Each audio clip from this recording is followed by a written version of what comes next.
Okay, let's get started. So welcome to our shelter-in-place business plan. I'm really glad that all of you decided to join in.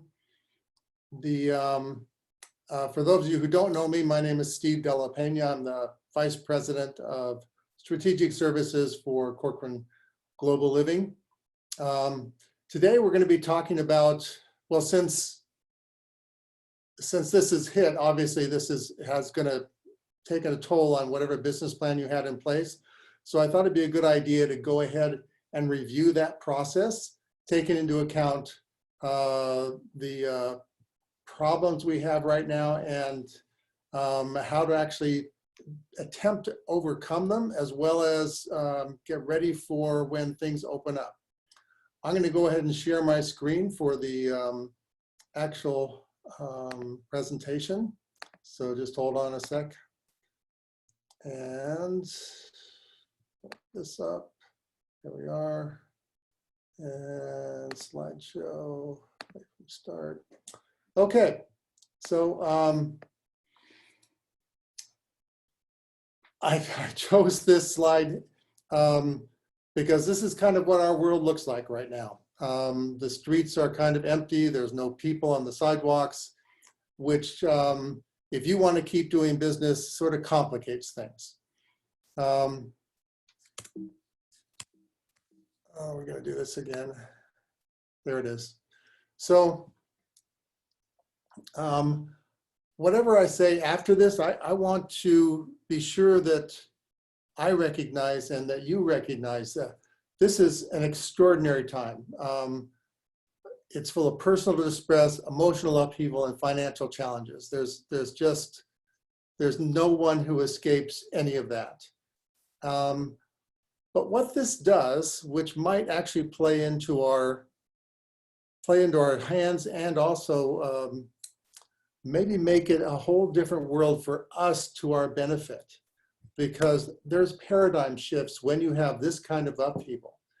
And the paradigm shifts are personal, business, national, and international. So I'm touching a little bit on a presentation I'm going to do probably next week or the week after, which addresses this specifically. But in designing your business plan, I think it's really important to take this into consideration that when we start back in, it may not look what it looked like before. And the way you do business moving forward is going to be different, I think. So I think it's really important to approach what you do from now on, considering that there will be a paradigm shift in how we do business. That said, there are really two main jobs. One, and to take care of yourself and take care of your family. That is job one. There is no getting around that. My son just had an alarming experience where his daughter's mother might have COVID-19. And we had a discussion about how to move forward. And so we had a long talk about, well, he wanted to like stop worrying about his business, stop worrying about the promotion that was on the table, and just deal with his family entirely. And I actually told him, I said, you know, yes, your family is number one, but you've also got to make room for doing business, because for most of us, we have to earn money so we can support ourselves and support our families. So you can't just stop business. Yes, you have to take care of your family, and you do have to do business. So job three is your doing business, and a big part of that is your 2020 business plan, which right now probably looks like this shredder, because you had made certain assumptions when you started that business plan. And I think those assumptions have to change. And a lot of your business plan is going to have to change. There's a saying among writers and authors that writing is not so much writing, it is rewriting. And I think that's true of business plans as well. Even if there were no pandemic, you should still be redoing your business plan as you go along. But this current shelter-in-place status is giving you the opportunity to actually take the time to totally rewrite your business plan. And I just realized the initials I put for shelter in place in some places SIS instead of SIP, but I hope you know that's what I mean there. So it gives you the opportunity to rewrite your business plan. You can actually take the time right now to sit down and go through it and see what is still going to work, what isn't going to work, how do you have to change your projections of your income, all those issues. So one of the first decisions I think you're going to have to make, do you scale down? Do you look at what is going on and actually think, oh, you know what, I can't possibly achieve that original goal. I'm going to have to pull back and figure out, given the fact that I'm losing 3 months here in the middle of the year, and come up with a whole different plan. Or scale up. So this is, I'm not trying to be funny here. I mean, you actually could look at your business plan and say, okay, you know what? I could do certain things differently at this point. I could actually change my plan, come up with a new income goal that's maybe a little higher, and then figure out how I can actually achieve that goal. Because a lot of times we're actually not that careful when we do our original business plan. And so again, this is an opportunity to go through this and actually see how you can actually achieve your goals, or maybe even increase your goals, given that you may have different ways of doing business. So now I have to figure out how to get, I'm going to stop share for a second and actually pull up this screen.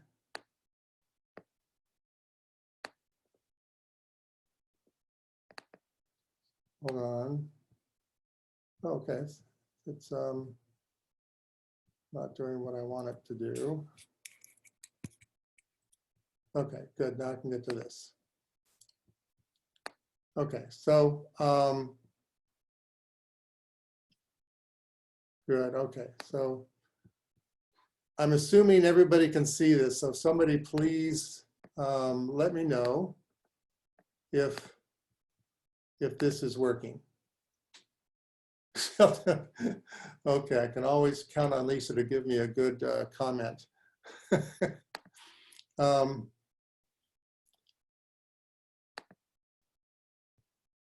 So let's see, how do I get to this? Share screen. How I share this? Okay, so now you should be able to see this. This is something I created, and that most of the agents that I've worked with know what this is. This is what's called an income calculator, and it allows you to figure what it's going to take to achieve the income that you want to achieve, and what kind of numbers you're going to have to do to get there. Okay, can't see anything but my face. All right. Let's try this again. Hold on. I'm going to share a screen.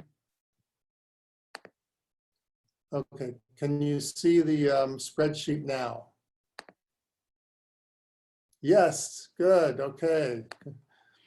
All right, so just to give you some basic ideas, the first thing I want to say is I've redone the formulas in this spreadsheet so that instead of a 12-month year, it's now based on a 9-month year, because you had 2 months starting out with 2020. Now we're losing basically the second quarter. Hopefully we open up sometime in June so you can start doing the business full on, or at least partially full on. So what this calculator does is you look, if you wanted to earn, let's say you want to earn 200,000. And your split is 75%. The property is, median sale price is $1 million, and that means that you've got to do 11 transactions. I'm gonna rush through this. I'm gonna send this all to you because most of you, maybe not most of you, but a lot of you have seen this before. But just as a basic line here, the cells that are yellow are the only ones that you can change the numbers in. Do not change anything in a cell that's not yellow. The green gives you those instructions. So you can only change the yellow. So in this case, this person, let's say 250,000. Let's be a little bit aggressive here. So we need 14 transactions. So whatever number of transactions you have so far this year, you can then take that away from the 14, but nonetheless, to get there, down here, it has your sphere of influence. And we're going to talk more about your sphere of influence a little later on in this. But here you can put in your sphere of influence, and this person that we have here has 150 people in their sphere. Their goal is 14. That means they should get at least 8 transactions out of their sphere. You see this 5% down here, that's the percentage of referrals you should be getting out of your sphere. The NER statistics are 4% to 10%. So at 10%, that means you're doing a bang up job of staying in touch with your sphere and asking for the business. 5% is on the low end of the scale. If you do 6%, that changes the other numbers. So now this person should get 9 transactions out of their sphere. That leaves, you've still got to get 5 transactions from somewhere else. And in this case, it's 5 transactions, but you're going to have to get from new business, people you currently do not know. This then breaks it down into how many new contacts do you need for the rest of the year, how many contacts per week, how many contacts per day. This calculator is based on 5 days a week. And again, I've adjusted this to projecting going forward what you need to do to accomplish this based on a 9-month year. You've also still got to make contacts with your sphere. So that means 5 contacts a day, 5 days a week. When I talk about your sphere of influence contacts in this context of this device, it's referring phone calls. And I'm going to talk a little bit more about this later, but you need to be touching your sphere with phone calls right now, not just emails. And this is designed so that if you do these 3 contacts a day, 5 days a week, you will contact everybody in your sphere once every 3 months, so once a quarter. So that means over the course of a year, or in this case, 2 more quarters, you will contact everybody in your sphere once a quarter. You don't want to call them up all the time because that will annoy them. On the other hand, you do not want to ignore them because then they will start to ignore you, and that's definitely what you don't want. So this gives you a roadmap on what you have to do on a daily basis if you want to achieve this goal of 250,000. You can also use this little box over here.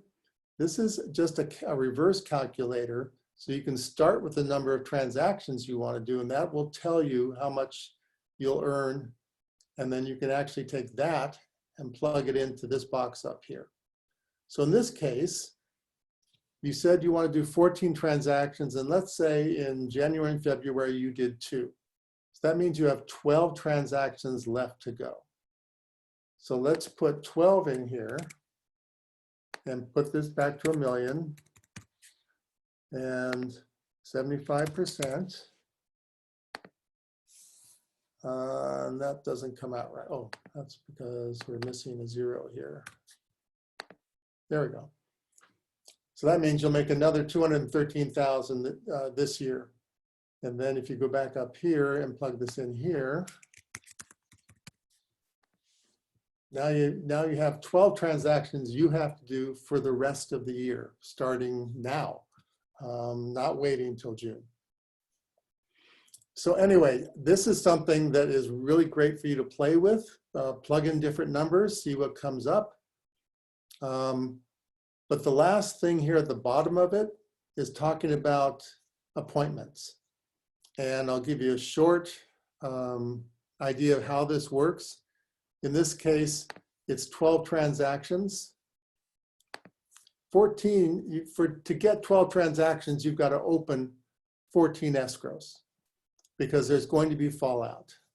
In order to get 14 escrows over the next 9 months, you're going to need 56 total appointments. What that breaks down to is 1.6 per week. Now, obviously, you can't have a 0.6 of an appointment. So you want to have probably more like 2 appointments per week. And the reason this whole thing looks like this is that NER has a formula that, or at least a analysis that says it takes 4 appointments to get 1 escrow. Now, everybody's a little different. Maybe it takes you 3 appointments to get 1 escrow, or 2 appointments, whatever that is. But the national average is 4 appointments to get 1 escrow.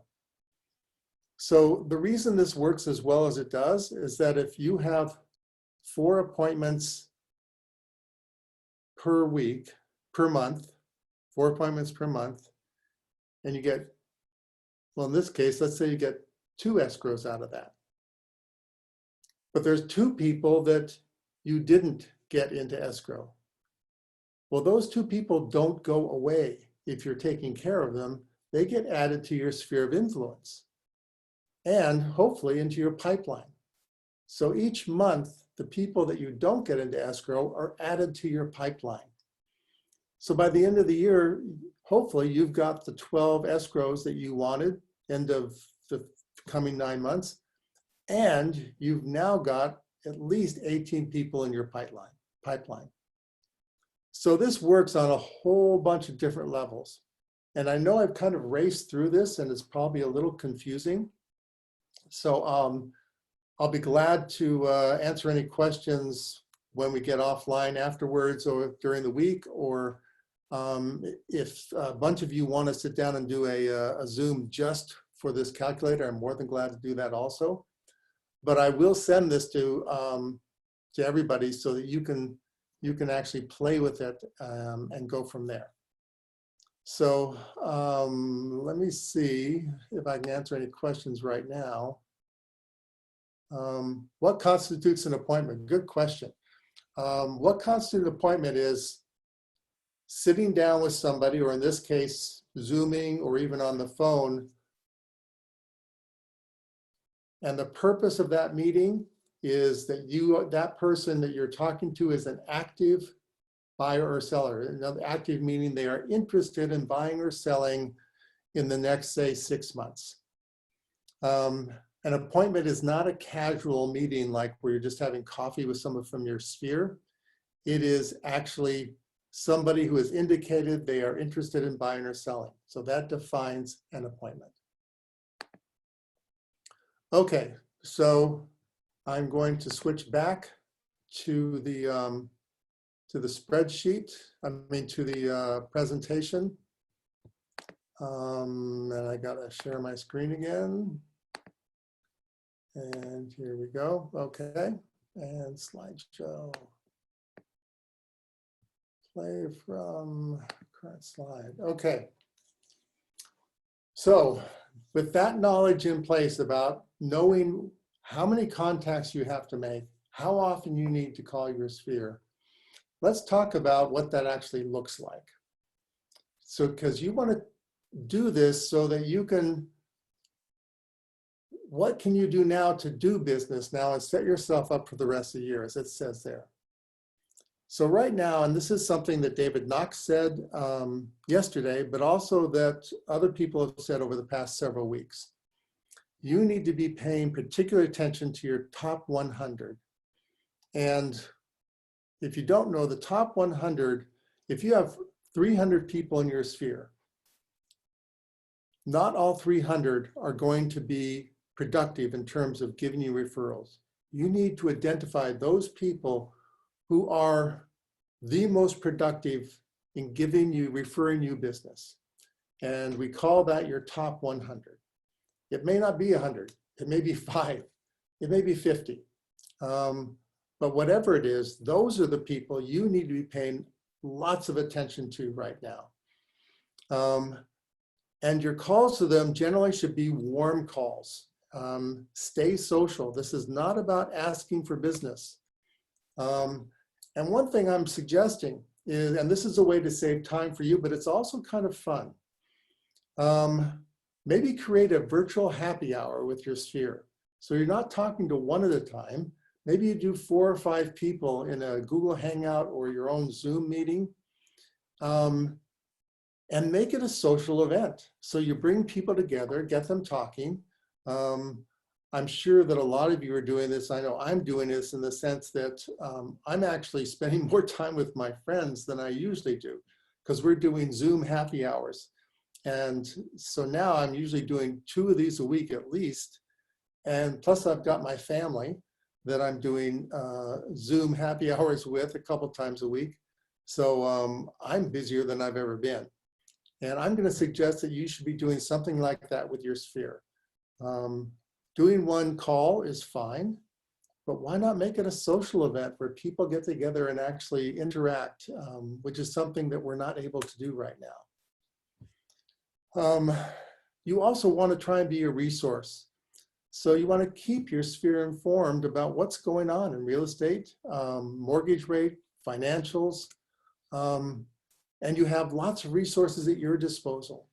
We have Opus, and at the presentation last week and earlier than that, we were introduced to Michael Ting from Merrill Lynch and Chris McLean from Bank of America, who are resources for us. They're more than willing to have a chat with you about what's going on in the market. Michael McLean will probably be doing updates with us every other week to talk about what's going on in the market from his viewpoint. So your resources for that are pretty incredible. I doubt that other people or agencies have that kind of resource. And if appropriate, and I'm really being really careful here because like I said, these are mainly social calls, but depending on your relationship, it's okay to ask. And don't be afraid to ask of the people you know who would be most likely to move next. And that's a phrase that David Knox uses. Whatever phrase you come up with to gently and warmly ask for business from the people they know, use that. But again, this is a matter of the initial presentation here is a warm call. So if you don't want to go there, don't go there. But if you feel like it's actually leading to that, because a lot of times people, of course, are going to ask you, well, what are you doing with your business now with this shelter in place? That's a great opportunity to actually ask for their assistance in keeping your business going.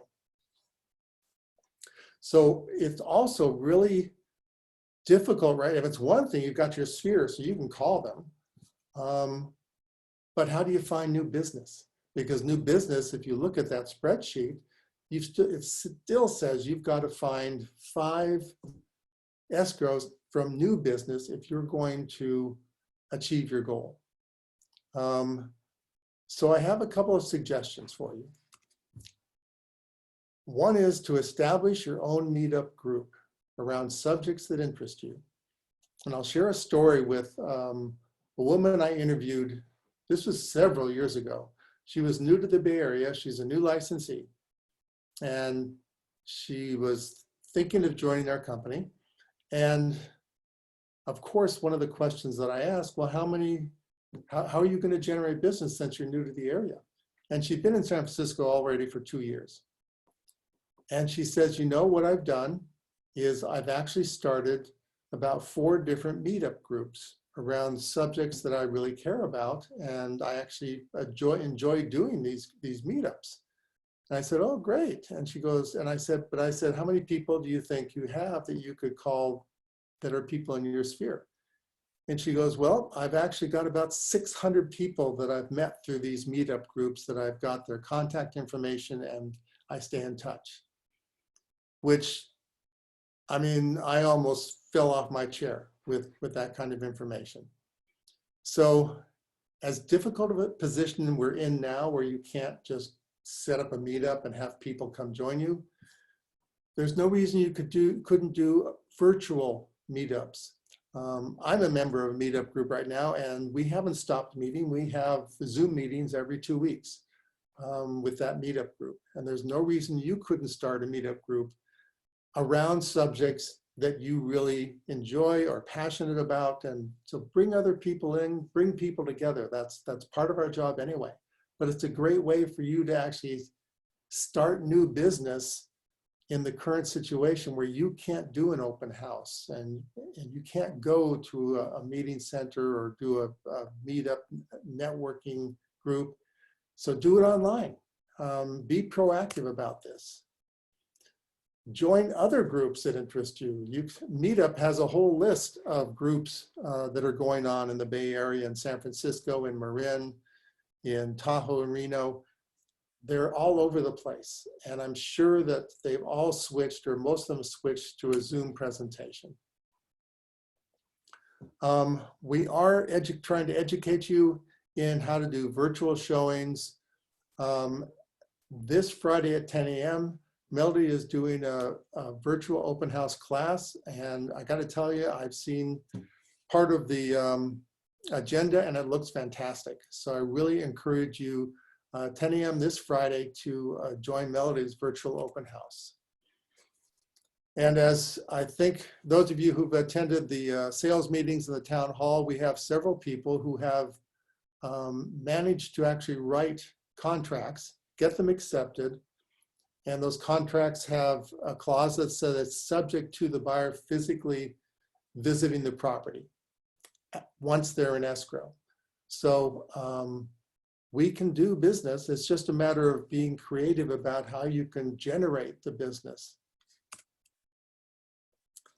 So I talk about this a lot when I do my other usual groups.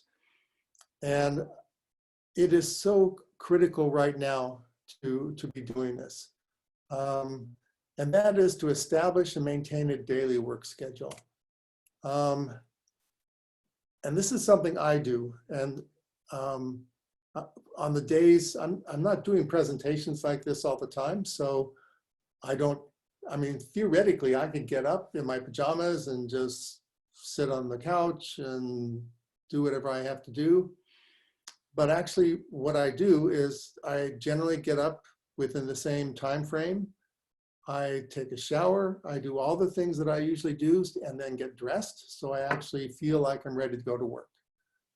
And I do that every day, 5 days a week, just as if I was going to work. Also, there is a fairly famous musician. I don't know how many people have heard of him, Nick Cage. I went to a talk he gave, and he said that he lives in, he's English, he lives in London, he has a big house, and what he's done is he has his studio and his office in his house. So he literally could like get up at noon, hang out, maybe wander into his studio at some point. What he does, and he's an early riser, which I'm not, but he is, and he gets up every morning at 4 a.m. He showers, he shaves, he actually puts on a suit, and he walks through his house over to his office and goes to work. And he does that 5 days a week when he's not on tour. And he has an office in there, he makes his calls, he has a studio, he has his instruments. But he keeps that schedule every day. You also have the opportunity now, more than ever, to work on your real estate skill sets. And I highly encourage you to use an accountability partner, particularly right now when it is so easy to get off track.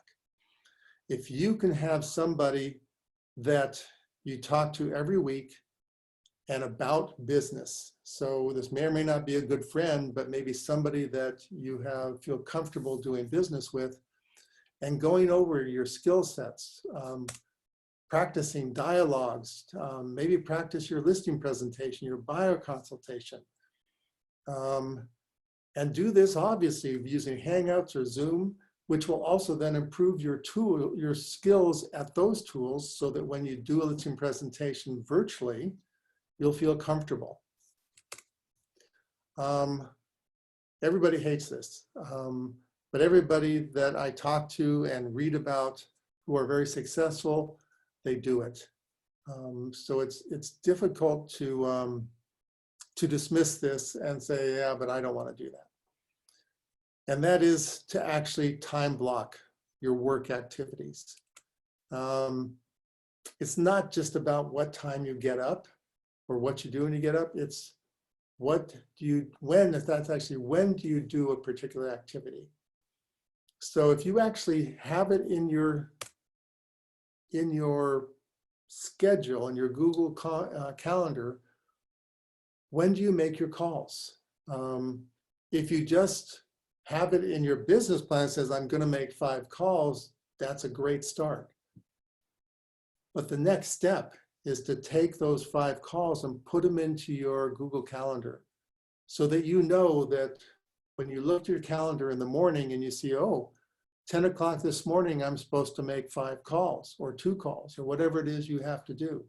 Or maybe it's 4 o'clock or 6 o'clock, whenever you want to make them. The silver lining to shelter in place right now is that most people are home all day. So you don't have to worry about missing them at work, or you're probably not interrupting much of what they're doing. So you should feel pretty comfortable making these calls. And remember that the point of the call is, hi, how are you? How are things going? How are you keeping busy? If it leads to the opportunity to ask for a referral, great, do it. But don't make that the point of your call. When do you set up your Zoom get-togethers? When do you actually make plans?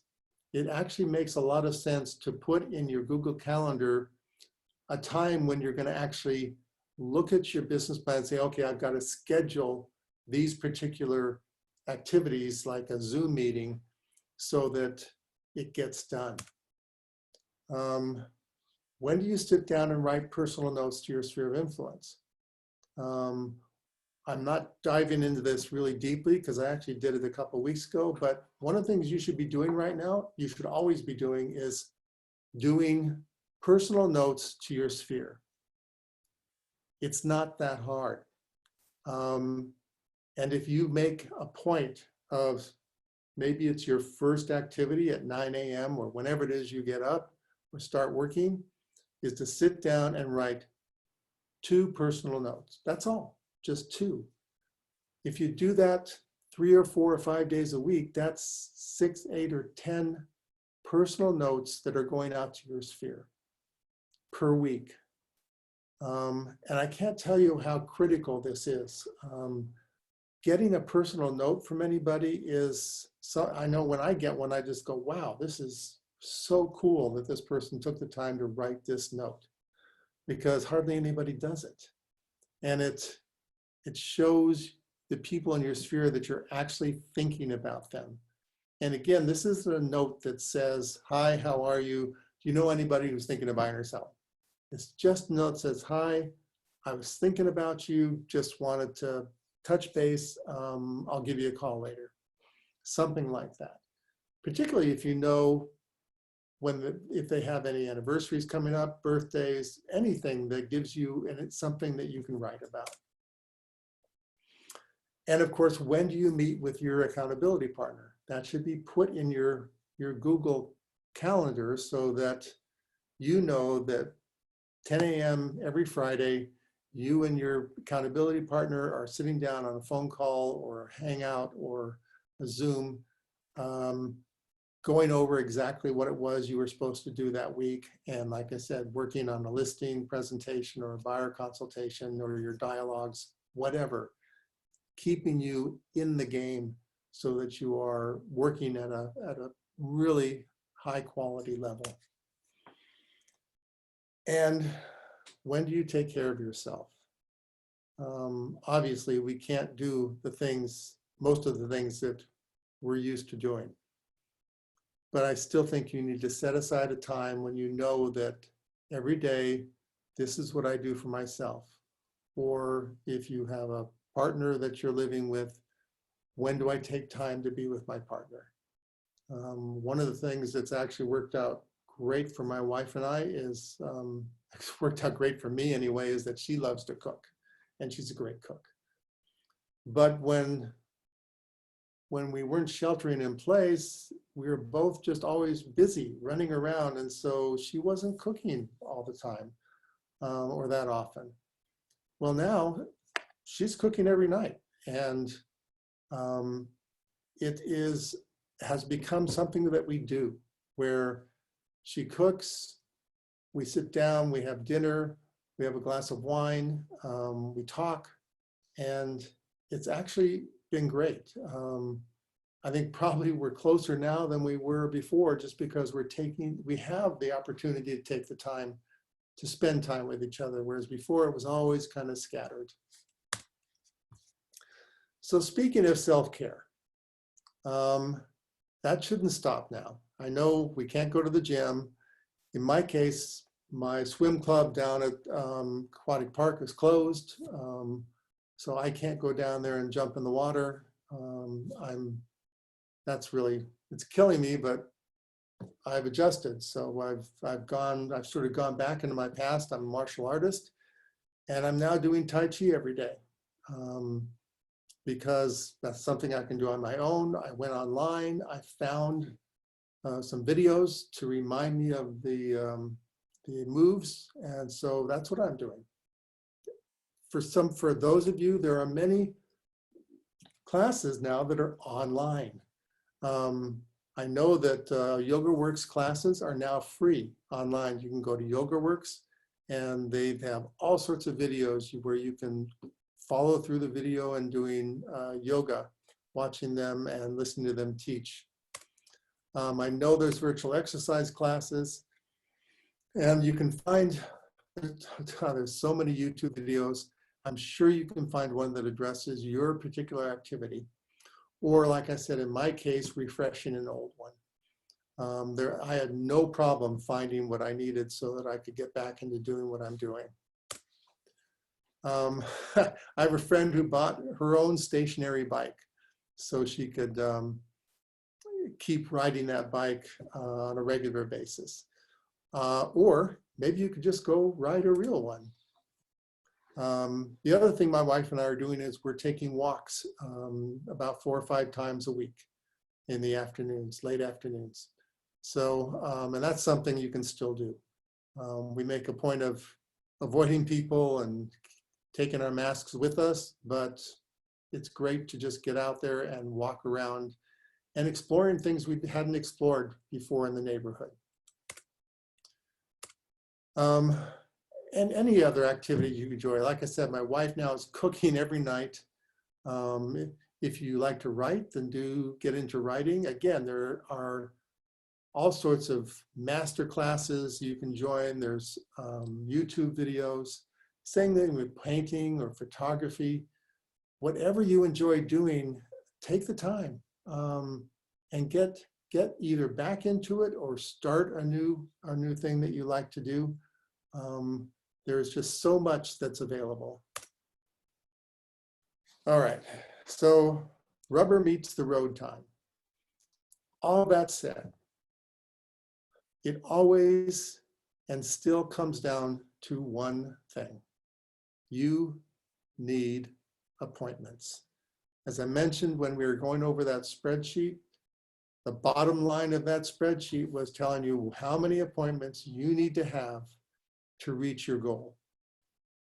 So this is still has to be front and center in your mind so that you can reach your goal, because nothing happens unless you're meeting with someone, in this case, virtually. Even now, while taking care of yourself and your family, you still have to maintain focus on business activities, and appointments are the main activity. Whether it's face-to-face, Zoom to Zoom, or on phone, an appointment with someone considering buying or selling real estate is the only place you have the possibility of making money. That's true now. It's true also and moving forward into the future.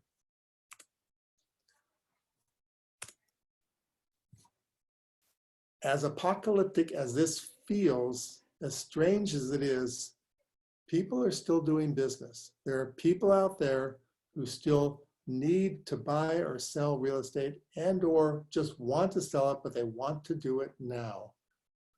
And the only way you're going to find out is to stay in touch with your sphere, look for new business in some of the ways that I've suggested, but also when the opportunity presents itself, ask for the appointment.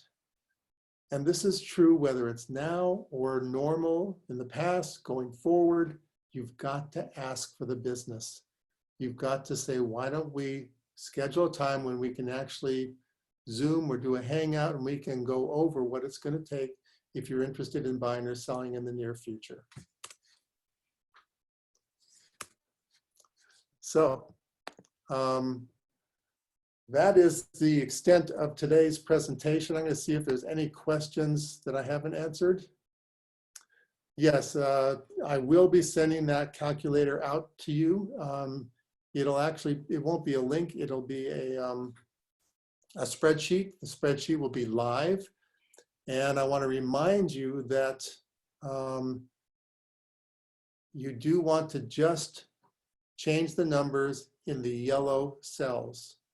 And just as a general suggestion, when you receive something like that, when you receive this calculator, save it, reopen it, save it again under a different name. Because I'm pretty sure that, no offense here, but I'm pretty sure that the first time you go through it, you will click into the wrong cell and try to change it, which will kill the spreadsheet. So always save an original copy so you can then reopen it and start again. Let's see, I don't think we have, oh wait, your business card on the personal notes, the sphere of influence. Okay, so the question, I was just mumbling. The question is, would you include your business card on the personal notes to sphere of influence?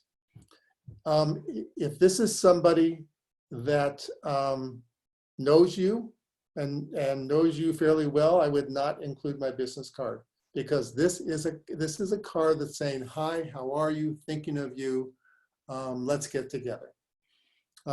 If you're sending the card to somebody you don't know that well, and maybe it's a follow-up card or something, then yes, I would include my business card, but not to my top 100.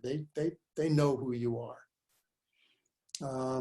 Yes, I will be sending out the slides so that you'll have this presentation that you can look at anytime you want.